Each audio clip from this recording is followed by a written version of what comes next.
फिर एक वक्त वो भी था जो हमारी अजमत का दौर है, 100% लोग पढ़े लिखे हुए,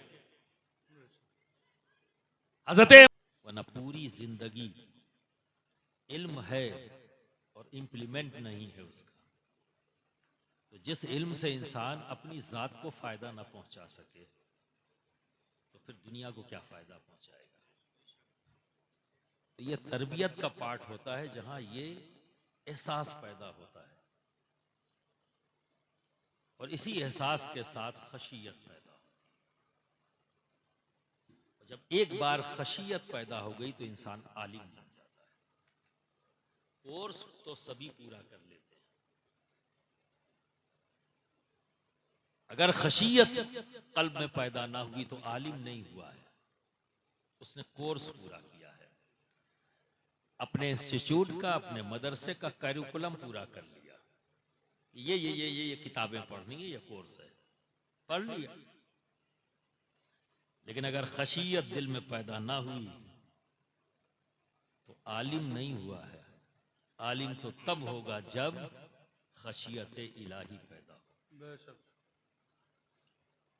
तो जो सर्टिफिकेट सनद मिलती है वो सनद इस बात की है कि इसने कोर्स पूरा कर लिया है,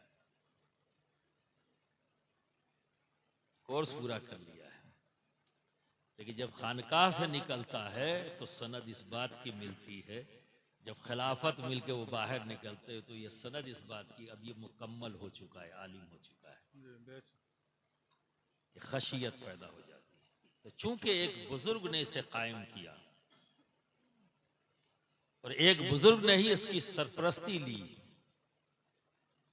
तो ताज्जुब होता अगर ऐसा माहौल यहां ना होता है। तो इस बात की गवाही दे रहा है कि हाँ, इस मदरसे को कायम करने वाला भी वली और इसकी सरपरस्ती करने वाला भी वली है, बेशक, सुभान जिसके अल्लाह। असरात तरबियत की शक्ल में बच्चों में जाहिर होते हैं। तो बरादरान मिल्लत इस्लामिया, गलत अगर फैसला ले लिया जाए तो कहा जाता है ना कि दिशा अगर बदल जाए तो दशा बदल जाती है। आज हम जिस पोजीशन में हैं और जहां हैं, ऐसा क्यों है? हमारी अजमत का दौर जब देखा जाता है तो 700 साल कमोबेश जो हमारी अजमत का दौर है। दुनिया की सुपर पावर भी हम ही, हाकिम भी हम ही, साइंटिस्ट भी हम ही, और दुनिया को खोज करके जो चीज छुपी हुई थी, उस खालिक कायनात ने जिन चीजों को पैदा किया पर आम नजरों से वो छुपी हुई थी, उन छुपी हुई चीजों को दुनिया के सामने लाने का काम इस दुनिया में सबसे पहले जो शुरू किया है वो आप ही के आबा व अजदाद थे, मुसलमान, हमारे हम मजहब। और आज दुनिया की सबसे कम पढ़ी लिखी हुई कौम का नाम है मुसलमान। क्यों? क्योंकि जब फैसला गलत ले लो तो रिजल्ट बदल जाता है। मेहनत करने में कोई कमी नहीं है आपकी, सुबह से लेकर शाम तक मेहनत करते हैं, क्योंकि शायद ये फैसला कर लिया, आपको नारा लगाने का मौका नहीं मिलेगा।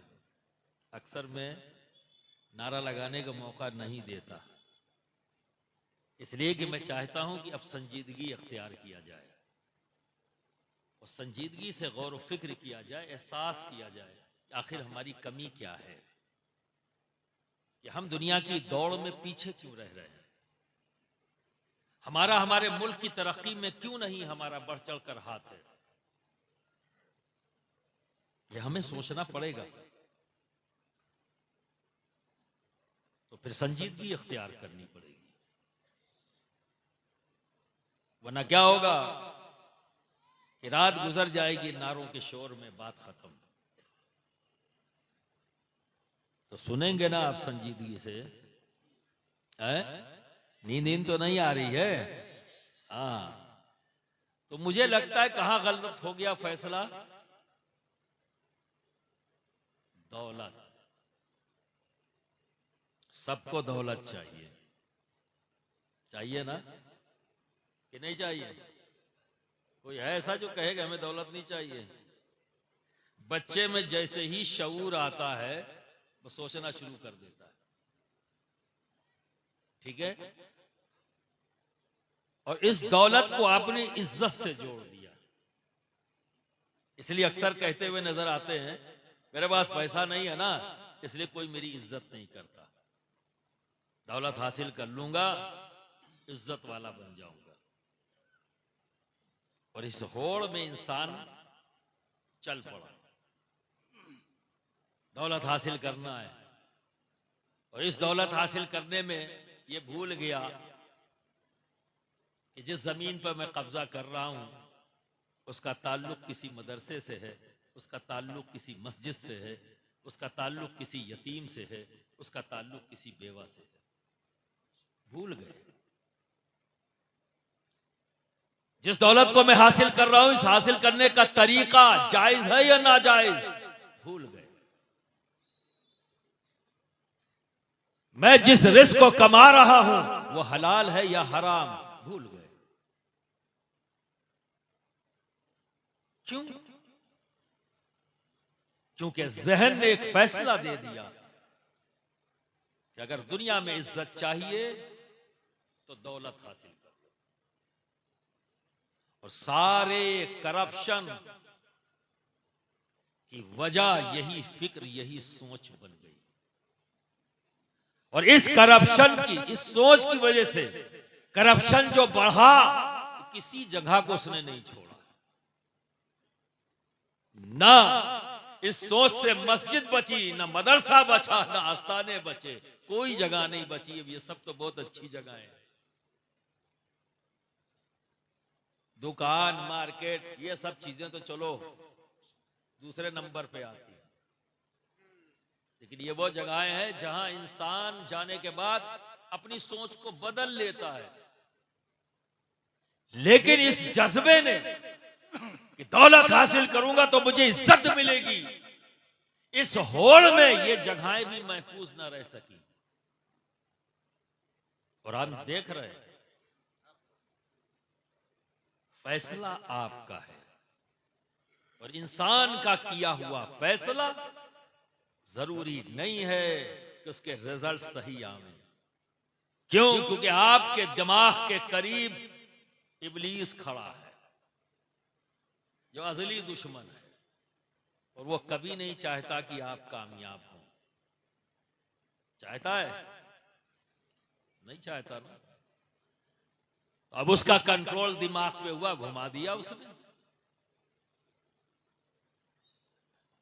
ये जज्बा की इज्जत मिले सबको चाहिए भाई। मैं भी चाहूंगा कि मुझे इज्जत ना मिले। स्टेज पे जितने लोग बैठे हुए हैं या आप सभी की ख्वाहिश, और ये जेन्युइन है, ऐसा नहीं है कि आपने गलत ख्वाहिश रखी है। मेरे पीरो मुर्शिद ने जो आखिरी बार जब मैं बैत हुआ तो मेरे पीरो मुर्शिद ने, मैंने कहा हुजूर कुछ नसीहत फरमा दें जो जिंदगी में काम आए। तो फरमाया अगर तुम इज्जत चाहते हो तो सबसे पहले तुम्हें चाहिए कि तुम अपनी इज्जत करो। तुम्हें चाहिए कि तुम अपनी इज्जत करो। नहीं समझ पाया था, नहीं शऊर था, बाद में बात करूंगा इस पर। तो बरादरान मिल्लत इस्लामिया, यह आपका फैसला है।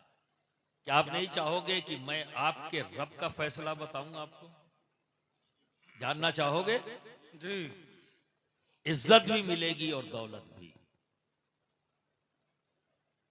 अपने रब के फैसले को। अल्लाह ने क्या फैसला सुनाया है, अल्लाह ने क्या राह दिखाई है दौलत और इज्जत के लिए। ख्वाहिश सभी के पास है, जब अपने दिमाग से सोचोगे तो भटक जाओगे। तो रब तबारक व तआला ने हजरत जिब्रील अमी को अपने नबी हजरत सुलेमान अलैहिस्सलाम की बारगाह में भेजा।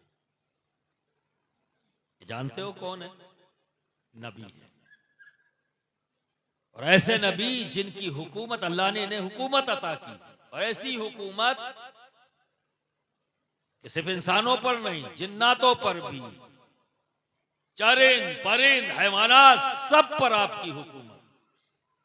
और जब हाकिम बनाया है रब ने, तो सबकी जबान भी समझते हैं, चूंकि हुकूमत करनी है। तो आप सबकी जबानों को भी जानते थे, गुफ्तगू फरमाते। तो उनके पास जिब्रील अमी को भेजा 3 चीजें देकर। जिब्रील अमी तशरीफ लाए, बाद सलाम रब का पैगाम दिया कि आपके रब ने आपके लिए 3 चीजें भेजी हैं, पर इसमें से चुनना एक को है, आप चुन लें। कहा वो क्या है? कहा इल्म, दौलत और इज्जत, इन 3 में से आप जिसे चाहें चुन लें। तो हज़रत सुलेमान अलैहिस्सलाम ने इल्म को चुन लिया। जिब्रील अमी जिस काम से आए थे चले गए वापस। हज़रत सुलेमान अलैहिस्सलाम ने दौलत और इज्जत जो अभी भी मौजूद है, कहा अब तुम जाओ, हमने तुम्हें तो चुना नहीं, मैंने जिसे चुना था वो रह जाए, बाकी तुम दोनों जाओ। तो दोनों बोले, इज्जत बोली, दौलत बोली, नहीं जा सकते। कहा क्यों? कहा इसलिए नहीं जा सकते कि हम नहीं जा सकते क्योंकि हमारे रब ने इल्म का ताबे हमें बनाया है। जहां इल्म होगा वहीं इज्जत को रहना है, वहीं दौलत को रहना है। सुभान अल्लाह, सुभान अल्लाह, सुभान अल्लाह, सुभान अल्लाह। तो बरादरान मिल्लत इस्लामिया, आज हम दौलत हासिल करने इसलिए चाहते हैं कि इज्जत मिले। हासिल कर ली, मिल गई, कोई पहचान। अरे आज अगर मुसलमानों को दिखाया जाता है तो लुंगी और फटी बनियान पहने हुए दिखाया जाता है। तो फिर एक वक्त वो भी था जो हमारी अजमत का दौर है, 100% लोग पढ़े लिखे हुए। हजरत इमाम गज्जाली 2 भाई हैं। आपके वालिद जब उन्हें लगा कि अब मैं जिंदा नहीं रहूंगा, कोई बीमारी हुई उनको, तो आपने क्या किया? सारी जायदाद जो भी उनके पास थी बेच दिया। और बेचने के बाद अपने एक दोस्त जिस पर आप एतमाद करते थे, वो सारी दौलत उठा के अपने दोस्त को दे दी, ये कहते हुए कि इसको मेरे दोनों औलादों की तालीम हासिल करने पे खर्च कर देना। सुभान अल्लाह, सुभान अल्लाह। याद रखो दोस्त, अगर तुम्हारा बच्चा तालीम याफ्ता है, तरबियत अच्छी तुमने दी, उसके लिए कमाने की तुम्हें जरूरत नहीं है, वो खुद कमा लेगा। और अगर तुमने अपने बच्चे को तालीम नहीं दी और उसकी तरबियत पर ध्यान नहीं दिया, तो ऐसे बच्चों के लिए कमाने की जरूरत क्या है? जैसे ही तुम आंख बंद करोगे उड़ा देगा, उल्टे सीधे कामों में लगाकर खत्म कर देगा। तरबियत करो और तालीम दिलाओ, क्योंकि इल्म नूर है, और नूर का काम क्या है? अंधेरों को खत्म कर देना। हर वो छुपी हुई चीज उसे इल्म का नूर जाहिर कर देता है। इल्म हासिल करो, और जब तक हम इसकी तरफ तवज्जो नहीं करेंगे, यकीन जानो लोग इसी तरह हमें जलील करते रहेंगे। हम अपनी पहचान नहीं बना सकते, ना हम अपने घर की तरक्की में अपना रोल अदा कर सकते हैं, ना अपने शहर की तरक्की में, ना अपने स्टेट की, ना अपने मुल्क की। बरादरान मिल्लत इस्लामिया, हमें इस पर सोचना होगा, गौर व फिक्र करना होगा। ये जो आप आज उर्स मना रहे हैं, आप क्या समझते हैं? ये तालीम याफ्ता नहीं थे? सरकार गरीब नवाज कौन है? सरकार सैयदना गौसे आजम, सरकार सैयदना गौसे आजम का जो करामत है सबसे बड़ी, मालूम क्या है? इल्म। इल्म। क्योंकि आप जिस जमीन के टुकड़े पर आए, वहां सब साहिब इल्म थे,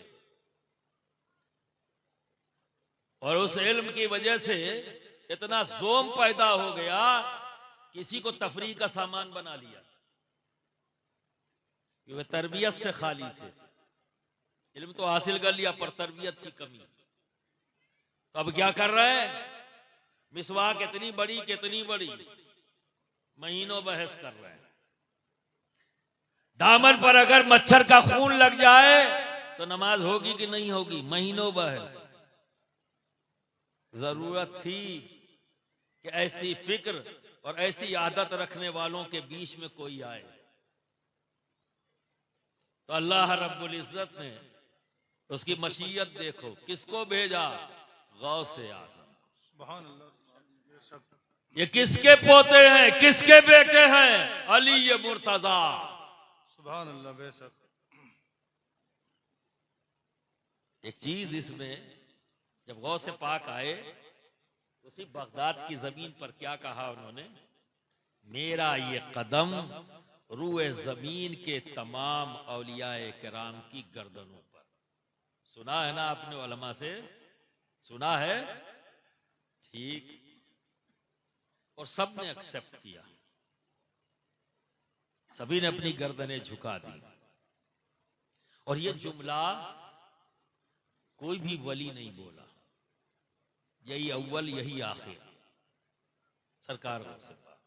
मैं बहुत सोचता रहा कि आखिर गौस पाक बोले क्यों ये? कुछ तो होना चाहिए, कहीं से कोई रब्त तो होना चाहिए। ये इख्तियार सरकार सैयदना गौसे पाक के पास आया कहां से? उस रब्त को तलाश करने की कोशिश की, पर उलमा बैठे हुए हैं। मैं ये कहूंगा, ये मेरी सोच है, मैं आप पर थोपता नहीं। पसंद आ जाए तो ले लेना, नहीं आए तो झगड़ा मत करना भाई।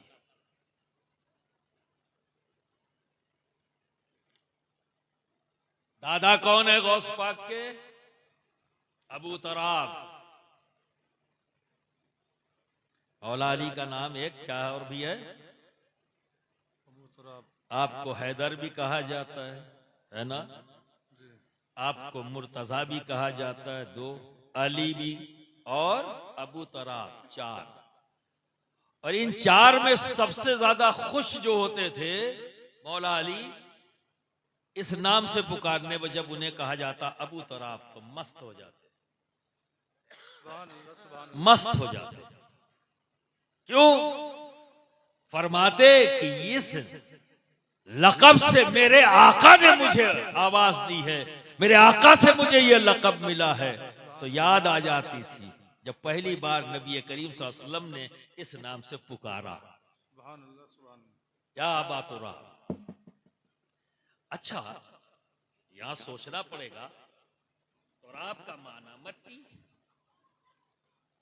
है ना, और कहने वाले नबी हैं, तो मिट्टी का बाप।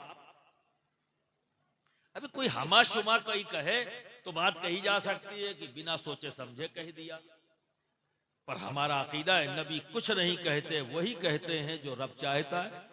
बेशक, बेशक। सुभान अल्लाह। तो जब यह अकीदा है तो सोचना पड़ेगा, कहने वाले नबी हैं, तो फिर इससे मुराद क्या है? क्या जो इससे माना और मतलब निकलता है डिक्शनरी से, लुगत से, क्या यही मतलब होगा मिट्टी के बाप? और लोगों ने, यहूदियों ने हजों के तौर पर भी आवाज देते थे, पर मौला मेरे खुश होते थे। सुभान अल्लाह, सुभान अल्लाह। अबू तराब कहने पर बड़े खुश होते। क्योंकि वो जाहिरी माना लेकर बड़े खुश होते थे, चलो तो वो हजों की नीयत से पुकारते या अबू तराब। लेकिन दोस्तों, हम नबी को भी मानते हैं और नबी की भी मानते हैं, इसीलिए तो हम जमात हैं, हम एक तरफा नहीं है। हम नबी को भी मानते हैं और नबी की भी मानते हैं। तो नबी ने कहा तो यूं ही नहीं कहा होगा, यूं ही नहीं। अब आओ, इस कहने के पीछे जो समझ में आया वो बयान करता हूं। मिट्टी, मिट्टी में वस्फ है, अल्लाह ने रखा है। वो क्या है कि नूर को अपने अंदर जज्ब कर लेता है। नूर को जज्ब करने की सलाहियत मिट्टी के अंदर मौजूद है। और हमारा वजूद खाली मिट्टी से नहीं बना, हमारे वजूद में मिट्टी भी है, हमारे वजूद में पानी भी है, हमारे वजूद में हवा भी है। अब नूर देखो किस में जाके रुकता है। अगर यहां पानी बह रहा हो और टार्च मारे तो पानी पर रुकेगा नूर? टार्च का गोला कभी पानी पर रुकता है? आर पार हो जाएगा, है ना? और वैसे अगर आप टार्च मारोगे तो हवा तो है ही है, कभी रुका, सीधा जाके मिट्टी के ऊपर जब वो पड़ता है तो वहां गोला दिखाई देता है। आपने देखा है ना? समझ रहे हैं ना मेरी बात को? ज्यादा गाढ़ी तो नहीं हो रही है ना, आसान फहम में बात कर रहा हूं। क्योंकि अब तो टार्च खत्म हो गई, तो अब नई नस्ल को टार्च भी नहीं समझ में आएगा, क्योंकि देखा ही नहीं है, मोबाइल में आ गया। लेकिन जब भी कभी टार्च को मारोगे, ठीक है ना, तो दीवार पर जाके टार्च का गोला बन जाता है रोशनी का। तो बीच में हवा तो है, लेकिन कभी हवा रोक पाई?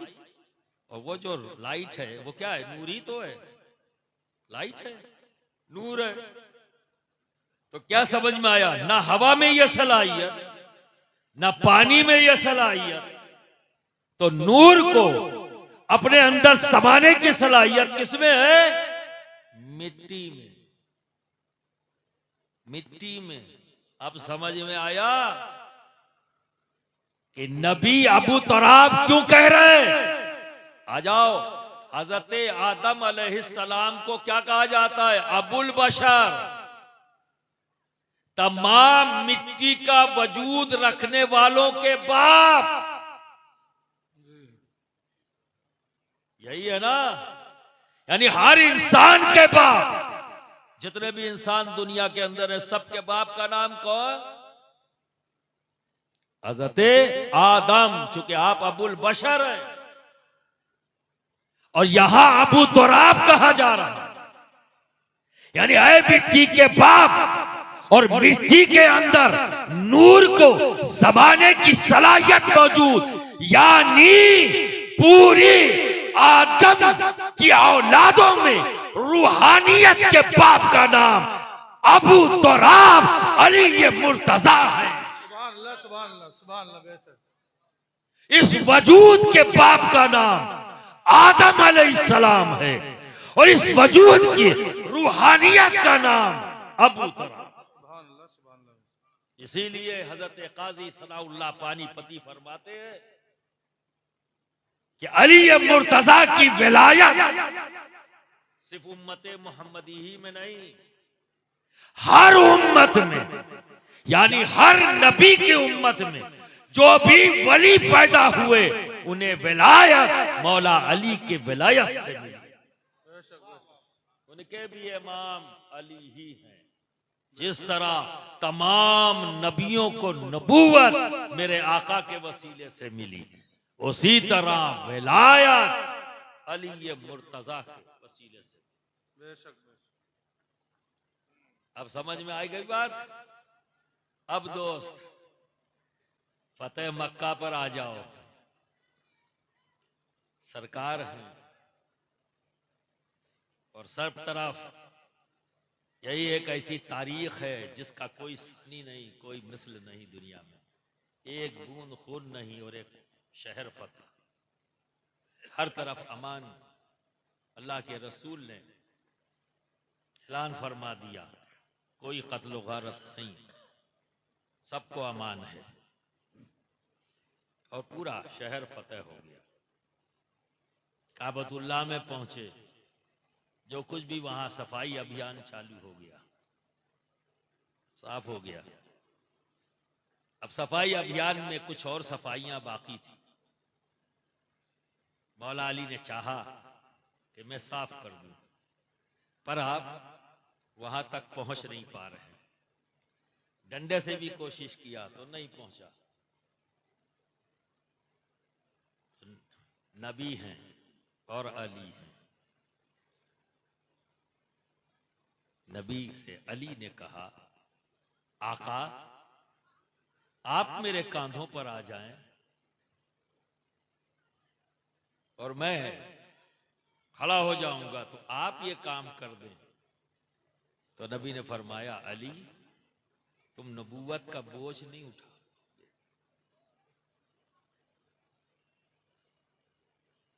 तुम मेरे कांधे पे आ जाओ, तुम मेरे कांधे पर आ जाओ। तो अली ने को नबी ने अपने कांधे पर। अब क्या मतलब निकला? नबूवत के कांधे पर विलायत मौजूद है। अब ये बुलंदी मिल रही है। क्यों? क्योंकि रूए ज़मीन के तमाम औलियाए किराम, मखदूम, सुल्तान, सैयद अशरफ जहांगीर सबनानी, जो अपने वक्त के मुहद्दिस भी हैं, मुफस्सिर भी हैं, मुजद्दिद भी हैं और रूहानियत के मैदान के शहंशाह हैं। बेशक बेशक, सुभान अल्लाह। तसव्वुफ की कोई किताब मुकम्मल हो ही नहीं सकती जब तक कि इस्तिफादा मखदूम सुल्तान सैयद अशरफ जहांगीर सबनानी के अकवाल से न लिया जाए, बेशक बेशक, मुकम्मल ही नहीं हो सकती। ये वो ज़ात है। तो मखदूम पाक फरमाते हैं, बिदायतुल अंबिया निहायतुल औलिया। जो नबी की शुरुआत है वो वली की इंतहा है। और फिर फरमाते हैं कि बिदायतुल औलिया निहायतुल अंबिया। जो वली की शुरुआत है वो नबी की इंतहा है,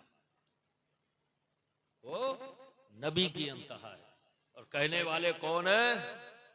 ना इल्मी एतबार से यहां भी फुर्सत नहीं मिलेगी कह के चले जाए, जो अक्सर सूफिया के ताल्लुक से लोग ये ख्याल रखते हैं कि इनके पास इल्म नहीं है। यही हैं जिन्हें नबियों के इल्म का वारिस कहा जाता है। तो ऐसा कैसे कह सकते हैं? और इल्म हासिल करने के एक और कंफ्यूजन दूर कर दूं, कुछ चीजें और बची हुई हैं। इल्म हासिल करना सिर्फ पढ़ लिख के नहीं होता। इल्म हासिल एक जरिया है ये भी इल्म हासिल करने का, लेकिन फकत यही नहीं। इसलिए कहता हूं फकत यही नहीं, इसलिए कि जब मैं गौर फिक्र करता हूं तो सहाबा की जमात को जब देखता हूं तो वो कहां कलम कागज लेके बैठे थे, किस दरसगाह में गए, कहां ब्लैक बोर्ड था। और कोई है दुनिया में जो ये कह दे कि उनके पास इल्म नहीं था? सहाबा की मुक़द्दस जमात, इनके पास इल्म नहीं। अरे सारा जखीरा जो इल्म का आज हमारे पास है ये उन्हीं का एहसान है कि उन्होंने मुंतकिल किया, हम तक पहुंचाया, वही है। तो इन्होंने कैसे इल्म हासिल किया? देखकर और सुनकर, देखकर और सुनकर। नबी को देखा और अमल शुरू कर दिया, नबी से सुना, याद कर लिया और अमल शुरू कर दिया। जो देखा था उसे भी आगे बढ़ाया, जो सुना उसे भी आगे बढ़ाया, और बढ़ते बढ़ते तब वो लिखा गया है। पहले तो सुना और देखा ही चला। सहाबा को ताबईन ने देखा, जो देखा अमल कर लिया, जो सुना याद कर लिया और अमल कर लिया और आगे बढ़ा दिया। तो इल्म हासिल करने का यह भी एक जरिया है। क्या है? देखकर और सुनकर। बस फर्क इतना है दोस्त, आपको ये मौका बार बार ये उलमा देते हैं, पर आप क्या सोच के आते हो मुझे नहीं पता। पर ये स्टेज सजाकर आपको बुलाते हैं, किस लिए? कि देखकर और सुनकर आप इल्म हासिल कर लो, है ना? पर आपका नियत क्या है, आपका नजरिया क्या है यहां आने का, वो पता नहीं। लेकिन रिजल्ट जरूर पता है कि जब आप उठकर यहां से जाएंगे, कोई पूछे हाँ भाई जलसा कैसा था? बहुत अच्छा था। क्या हुआ? कहीं बहुत अच्छा हुआ। हमें क्या बोला गया? कहीं बस यही ना पूछो, बस यही ना पूछो। अब सुनने का आपका क्या तरीका है, किस अंदाज में आप सुनते हो, किस अंदाज में आप देखते हो, पता नहीं।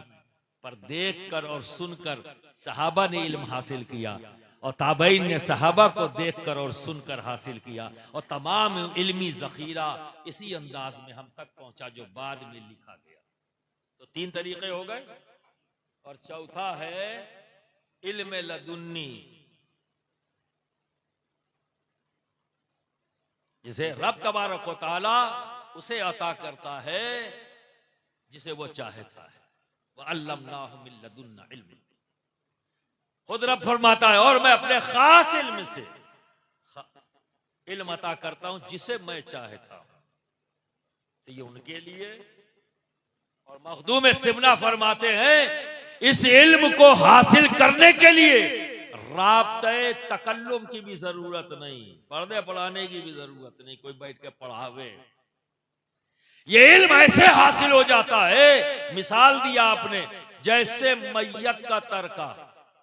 अब्बा गए दुनिया से, बच्चों को अपने आप मिल जाता है ना, कोई बहस करनी पड़ती है कुछ नहीं, जो है उनके वारिस अपने आप मिल जाता है। तो मखदूम सिमना फरमाते हैं कि ये इल्म बिना राब्ते तकल्लुम के हासिल हो जाता है। तो ये 4। अब 3 का है मामला।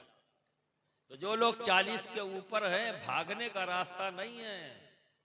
ये कहो अब हजरत उम्र हो गई, अब मदरसा कैसे जाएं, स्कूल कैसे जाएं? तो उसके लिए उलमा ने इंतजाम कर दिया है, देखकर और सुनकर। तो जब जलसों में जाओ तो इसी नीयत से जाओ कि इल्म हासिल करने जा रहे हैं। जो हम नहीं जानते हमारे उलमा हमें बताएंगे, उसे दिमाग में महफूज करना है और उस पर अमल करना है। जब आने का अंदाज बदल जाएगा तो लेने का भी अंदाज बदल जाएगा। इन्नमल आमालु बिन्नियात, हर अमल का ताल्लुक नियत से। नियत अच्छी होगी तो वैसे ही फंक्शनिंग भी होगी। ठीक है। अब आया 3